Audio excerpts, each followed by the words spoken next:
É o motivo principal para um clube rodar. E é importante esse recado para a atual diretoria. Porque, alô, Pedrinho, sábado no Maracanã vai ser uma vergonha. E eu não digo do desempenho do Vasco, não. Vai ser uma vergonha porque o torcedor vascaíno não vai assistir o Vasco-Flamengo no Maracanã. Não vai. Não vai assistir. Não vai comprar ingresso para ir ao jogo. Sabe por quê, Pedrinho? Porque do jeito que tá, o vascaíno já sabe que vai para enfrentar o Flamengo para tomar uma goleada no Maracanã. Pitou. E aí o Vasco vai jogar com o Flamengo, os mesmos vascaínos, tô fazendo uma crítica aqui, os mesmos vascaínos que acreditam que possa acontecer um resultado adverso em outros clubes, não acreditam que o Vasco possa ser esse time a surpreender o Flamengo no Maracanã. Eu tenho absoluta convicção. Fala, nação, sejam muito bem-vindos mais uma vez aqui, galera, ao nosso canal. Preparei para vocês aqui as reações aí dos torcedores vascaínos, já falando aí do clássico carioca nesse sábado às 18 horas e 30 minutos no estádio do Maracanã. Galera, preparei esse corte aqui, nós vamos reagir junto aqui, link aí na descrição desse vídeo para deixar os créditos aí de direitos autorais de todos os canais aí que eu usei aqui nesse vídeo. Deixa aí nos comentários também a sua opinião. Vamos ver aqui as reações vascaínas. Pífia do Vasco do Fábio Carille e se revolte ainda mais. E esse é o cenário. O cenário do Vasco é exatamente esse. A torcida vê um desempenho horroroso, a torcida vê o Vasco entregando um básico ou até menos do que um básico e não aguenta mais ver esse rapaz na beirada do campo. Não aguenta mais ver o Fábio Carille na beirada do campo. E a torcida, meu amigo, ela tem que ter razão. A pior coisa que uma diretoria pode fazer, e aí é um recado direto ao senhor Pedrinho, a pior coisa que uma diretoria ela pode fazer é ir contra o seu torcedor. Ontem, infelizmente, eu tive o desgosto de assistir o Flamengo e Juventude. Eu volto a repetir, eu sou apaixonado por futebol, eu amo isso daqui, eu amo o Vasco, mas eu amo também a bola, cara, eu amo esporte e futebol. Eu vi Real Madrid e Arsenal, ontem eu vi Flamengo e Juventude, ontem eu vi uma parte até, né, do jogo entre Fluminense e Corinthians. Eu me amarro em futebol. E durante a narração de Flamengo e Juventude, o narrador, que eu não vou lembrar, não sei se era o Gustavo Villani, ele diz: a diretoria do Flamengo tem uma crítica ao valor dos ingressos que foram colocados ontem à disposição do torcedor no Maracanã. Ele diz: a diretoria do Flamengo tem que entender que o torcedor é o consumidor, que o torcedor é o motivo principal para um clube rodar. E é importante esse recado para a atual diretoria, porque, alô, Pedrinho, sábado no Maracanã vai ser uma vergonha. E eu não digo do desempenho do Vasco, não. Vai ser uma vergonha porque o torcedor vascaíno não vai assistir o Vasco-Flamengo no Maracanã. Não vai. Não vai assistir. Não vai comprar ingresso para ir ao jogo. Sabe por quê, Pedrinho? Porque do jeito que tá, o vascaíno já sabe que vai para enfrentar o Flamengo para tomar uma goleada no Maracanã. Ter Fábio Carille na beirada de campo e ter do outro lado o Flamengo que joga o fino da bola com o Felipe Luiz. Joga por música o time dos caras. E a gente tendo um time que, meu Deus do céu, para fechar as portas. E a diretoria não está entendendo isso. O Fábio Carille hoje, na beirada do campo, não tem absolutamente nada contra o profissional. Querendo ou não querendo, hoje, Lucas, né, o meu canal é um canal de muito alcance e talvez esse vídeo chegue até o Fábio Carille, porque isso aconteceu várias vezes. A gente está aqui do nada, chega uma pessoa dentro do Vasco, chega um profissional, chega até um jogador e fala: cara, que eu estava acompanhando o seu vídeo. Mais limite no cartão. Se este vídeo chegar até você, Fábio Carille, eu não tenho absolutamente nada contra você. Nada. Mas hoje não tá dando mais. É um casamento que não tá dando mais liga. Acabou, a relação desgastou, Carille. Não adianta você ficar insistindo e não adianta o Vasco também querer insistir com você, porque o lado da arquibancada já se esgotou. A paciência acabou. E a chave é rápida de ser virada. Porque se colocar um novo técnico lá, a chave vai girar sim. E a gente vê isso em exemplos na nossa frente. Na nossa frente. Na nossa cara. O Fluminense ontem chegou à sua quarta vitória seguida, tendo Renato Gaúcho no comando. Desde o final do ano passado, quando o Fluminense ele fecha o ano com o Mano Menezes sendo treinador, a coletiva reclama da postura do elenco que está abraçando. Então ainda tem uma atitude errada o senhor Fábio Carille.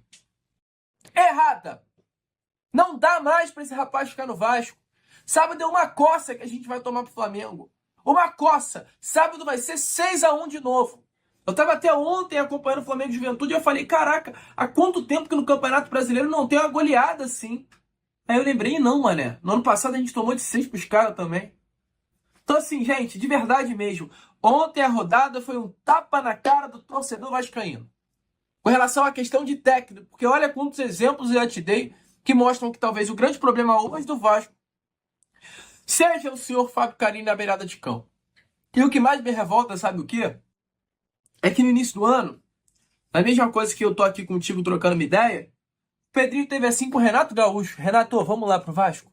Renato, olha só, o projeto é esse, tá aqui, ó, papelzinho. O Renato olhou e falou, caraca, Pedrinho. Flamengo vai enfrentar o Juventude no Maracanã.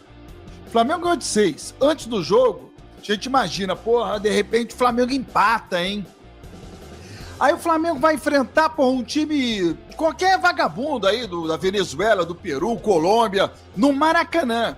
A gente fica torcendo, né, porra? Quem sabe pinta uma zebra. E às vezes ela pinta mesmo. Pintou outro dia, né? Pintou. E aí o Vasco vai jogar com o Flamengo, os mesmos vascaínos, tô fazendo uma crítica aqui, os mesmos vascaínos que acreditam que possa acontecer um resultado adverso em outros clubes, não acreditam que o Vasco possa ser esse time a surpreender o Flamengo no Maracanã. Eu tenho absoluta convicção que o Flamengo hoje tem muito mais time do que o Vasco. Mas se eu acredito que o Juventude possa empatar com o Flamengo antes do jogo, que vai vir um time do México e que pode surpreender, e que um equatoriano também, e que vai jogar com o Ceará no Maracanã, e eu acho que o Ceará pode ganhar, por que eu não vou acreditar no meu Vasco? Para muitos vascaínos, não precisa nem ter jogo. Porra, eu cheguei a ouvir falar que o chocolate do Eurico, aquele famoso chocolate no Maracanã, será devolvido nesse domingo, nesse sábado, no caso. Rapaz, eu vou dizer uma coisa pra você. O cara que pensa assim não é Vasco. Eu não sei nem se você pensa assim, Nick, mas o cara que pensa assim não é Vasco. Em qualquer adversidade, eu sempre acredito que o Vasco possa ganhar o jogo. Depois eu posso ficar frustrado e o cacete. Mas eu sempre acho que o Vasco vai conseguir ganhar. Nunca entro derrotado antes. Boa tarde, Nick. Boa tarde, Barão. Boa tarde, amigos. Cara, é uma situação que divide um pouco a opinião do torcedor, mas por conta mesmo do Fábio Carille, né? Estou até comendo chocolate para relembrar o chocolate do Eurico. É isso mesmo. Dá para vencer? Dá para vencer. O jogo é de futebol, né? Uma partida de futebol. É óbvio que a gente tem alguns caminhos, né, para percorrer para vencer esse jogo, né? Caminhos que não são tão simples, mas são os caminhos. Exemplo, a gente tem aí o jogo do embate físico com uma bola aérea e definir o jogo. O Vasco tem como sua arma a bola aérea. Só que, Barão, o que acontece com o torcedor hoje é o seguinte: existe no Vasco um movimento anti-torcida. O que é o movimento anti-torcida? A diretoria do Vasco ela faz muitos movimentos contrários ao que o torcedor acha e o que o torcedor quer. Em um momento da história do Vasco, sem o torcedor, o Vasco não sobreviveria. Porque é o torcedor que mantém a instituição de pé. Isso há muitos anos. Automaticamente, nessa última luta na Série B, em 2022, a gente teve a prova, né? Que, sim, o torcedor vascaíno fez com que o Vasco subisse da B para A. Automaticamente, algumas histórias afastam o torcedor. Exemplo, vamos dar um exemplo aqui. O Pedrinho, ele fala da venda da SAF. Né? O torcedor vascaíno, sócio, votou, o torcedor, a maioria dos torcedores são a favor da venda da SAF e é estranho, obviamente é muito estranho, se em 2022 tínhamos o Grupo City e a 777, entre outros interessados, Por que em 2025, na Série A, no G6 do Campeonato Brasileiro, numa Copa Sul-Americana, ninguém quer mandar uma proposta? Então, o torcedor ele começa a desconfiar de muitas coisas da gestão, sendo que a gestão Pedrinho termina no ano que vem. E muita gente falava, o Pedrinho não vai vender a SAF. O Pedrinho não vai vender a SAF. Será que ele vai terminar o seu mandato literalmente sob o poder do futebol? Como muitos alertaram, tá se aproximando para isso. Então, são movimentos que você pega o torcedor e fala assim, não importa o que você pensa. A situação do Carille, desde que o Carille chegou, o Carille foi contestado. E já tivemos vários cenários claros da demissão do Carille. Vários cenários claros de um time que não vai evoluir, não tem para onde sair. E a diretoria do Vasco, ela persiste no Carille. Dentro do elenco, quantas vezes a gente entra aqui, o Souza é trucidado pela torcida. O Jean Davi é trucidado pela torcida. Claro, tem outros jogadores que são elogiados. E podem... Esse Vasco, toda ligada aqui no Tabela. Não vim só falar de base no Tabela hoje, não. Hoje a gente vai bater um papo sobre esse Vasco, que chega no sábado para enfrentar o maior rival, e me chama a atenção, seu Jean Faísca, porque após o jogo de ontem, eu fui ver a coletiva do Felipe Luiz exatamente para pegar alguma coisa, já avisando o jogo de sábado, e 30 minutos de coletiva, e ninguém perguntou sobre o Vasco ao técnico do Flamengo, já que seria o próximo jogo. Inacreditável. Eu te confesso que isso também me chamou a atenção. Depois que você escreveu, eu fui dar uma olhada na coletiva. Talvez a questão da goleada em si e a parada do Bruno Henrique também monopolizou um pouco, né? Que era o grande assunto do dia. Agora, essa questão de não ter tocado no assunto Vasco e ninguém ter lembrado disso, e hoje isso é um tema que está aqui no roteiro. Igor Silva! Boa noite, boa tarde, tudo bom, Igor Silva? Boa tarde, Jean, boa tarde para você, boa tarde para o Emerson, o homem mais religioso que eu já conheci na minha vida. Amém. Isso. E boa tarde para o chat. O homem tem o dom, Igor Silva. Então, esse é um tema que eu vou chamar o Emerson daqui a pouco para a gente conversar também, porque tá virando algo psicológico já esse Vasco-Flamengo. Já ultrapassou a questão de campo e bola, assim, já virou um negócio que... Eu acho que aqui do canal, disparado, quem mais está em grupo de Vasco talvez seja eu e o Emerson. O Flávio é avesso a grupos. Cada vez eu concordo mais com ele, diga-se de passagem, né? Mas a gente está em grupo para divulgar o trabalho, para conversar, porque tem muita gente boa em grupo de WhatsApp também, não resta a menor dúvida. Mas tem uma galera assim que não é difícil de você, sabe? É difícil. Não é fácil. Mas vamos começar pela tabela, Emerson Rocha. Notícia hoje do GE. Que o nosso amigo Dimitri, como diz um narrador aqui Eu lembro, por exemplo, do próprio Bismarck falando aqui, que normalmente quando o ônibus do Vasco chegava no Maracanã, exatamente nos clássicos contra o Flamengo, tudo bem que a questão quando os times que o Bismarck jogou são muito superiores ao time atual do Vasco. E aí, eles, quando chegavam ali perto do Maracanã, que a torcida começava a bater no ônibus, aquela pressão danada, já dava uma motivação para os jogadores chegarem já como? Querendo com sangue nos olhos para buscar a vitória. E eu não vejo, por exemplo, Jean, com todo o respeito e com toda a tranquilidade do mundo, esse time do Vasco ser pior, por exemplo, que o Central Córdoba. E o Central Córdoba ganhou do Flamengo no Maracanã, um jogo com muito mais pressão, com muito mais distante da sua casa. Então, por que não? O Vasco vai ter torcedores do Vasco no Maracanã. Então, assim, não é um bicho de sete cabeças. Claro, é difícil. Ninguém tá dizendo aqui que vai ser fácil, não é isso. Mas, cara, se já aconteceu, por que não pode acontecer de novo? Então, assim, o Vasco tem que colocar isso na mente, colocar isso na cabeça. E eu acho que essa questão da preparação psicológica, acho que é muito importante, já.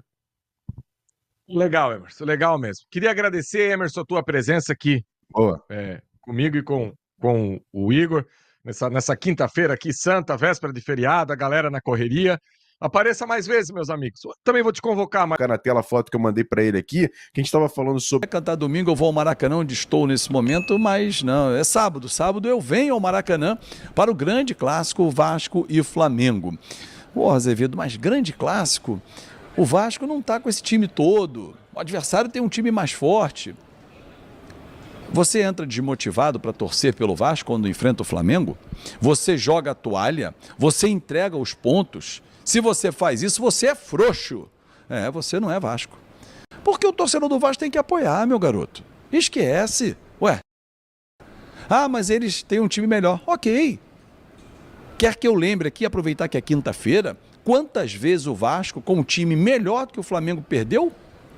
Aqui mesmo, no Maracanã, em 1989. Ano do Vasco, campeão brasileiro, né? O bicampeonato. Bugica. É só pegar, tá aqui no YouTube, gente. Time do Flamengo, Zico, meia bomba. Era um bom time do Flamengo, mas um time envelhecido, com grandes nomes, mas envelhecido. E o Vasco voando. Bebeto tinha trocado o Flamengo pelo Vasco, voava. E aí o Bugica, um garoto que veio da base, 2-0 em cima da gente. Final da história a gente sabe, o Vasco campeão brasileiro, com gol de um garoto, que foi o Sorato, né, na época. Mas assim, ali o Vasco era muito mais time que o Flamengo. Quer outro exemplo? Em 92, quadrangular. É só pegar o quadrangular. O Vasco era mais time que o Flamengo no quadrangular, mas perdeu o confronto e foi eliminado. Então assim, torcedor, desculpa.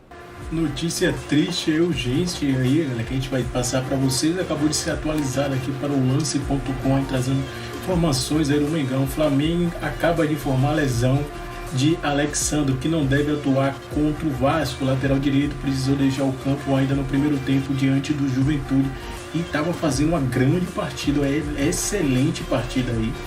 Até naquele momento ali, rapaz, estava jogando muito, né? O Flamengo ganhou preocupação para o clássico contra o Vasco no próximo sábado, dia 19, pela quinta rodada do Brasileirão. Alexandre substituído ainda no primeiro tempo da goleada por 3-0, 6-0 contra o Juventude, com dores na coxa esquerda, teve edema confirmado após realização de exames. Ele já iniciou tratamento. Então, lateral esquerdo aí do Flamengo, Alexandre foi substituído no segundo tempo da partida entre Juventude, realizando aí nessa quinta-feira dores fortes. Realizou um exame de imagem nesta quinta. O resultado apontou um pequeno edema muscular na região posterior da coxa. O atleta já iniciou o tratamento aí com o departamento médico. Aí o jogador precisou deixar o campo aos 37 minutos aí. Previsão aí, né, de retorno. Apesar de problema não ser considerado grave, Alexandre deve desfalcar o Flamengo contra o Vasco no sábado. No domingo, a equipe viaja para Quito, partida difícil no Equador, já válida aí pela Libertadores, onde encarará aí o LDU em Quito pela terceira rodada da fase de grupos da Libertadores. O público trabalha para ter o lateral esquerdo na partida da altitude. Sem ele, Ayrton Lucas e Varela deve disputar lugar no time titular. E péssima notícia aí para o Flamengo. Ele perdeu o lateral esquerdo, Alexandre, que até o jogo aí, atual momento que saiu no jogo, ele estava jogando impecável, jogando muito bem mesmo. Estava fazendo uma das melhores partidas dele aí com a camisa do Mengão, dando passe, arrancada, cara, ocupando muito bem os espaços ali. É um grande jogador, atleta, né, que sempre atuou aí no futebol europeu, jogador de seleção brasileira. Então não é nem de se admirar aí a evolução de Alexandre aí com a camisa do Mengão, né? Então o Flamengo voltará em campo nesse sábado às 18h30 da noite aí pelo Campeonato Brasileiro, a quinta rodada aí, clássico dos milhões aí, o maior clássico aí do futebol brasileiro e do Campeonato Carioca. O maior rival aí do Flamengo é o Vasco, né, na minha opinião. Então, galera, tá chegando aqui no nosso canal pela primeira vez, quer nos ajudar? Deixa aquele like, se inscreva, ativa o sino e sempre compartilhe nossos vídeos com seus amigos, que aqui você ficará por dentro de todas as notícias e últimas atualizações do mais querido e amado do Brasil, Flamengo, com notícias sempre aí de última hora.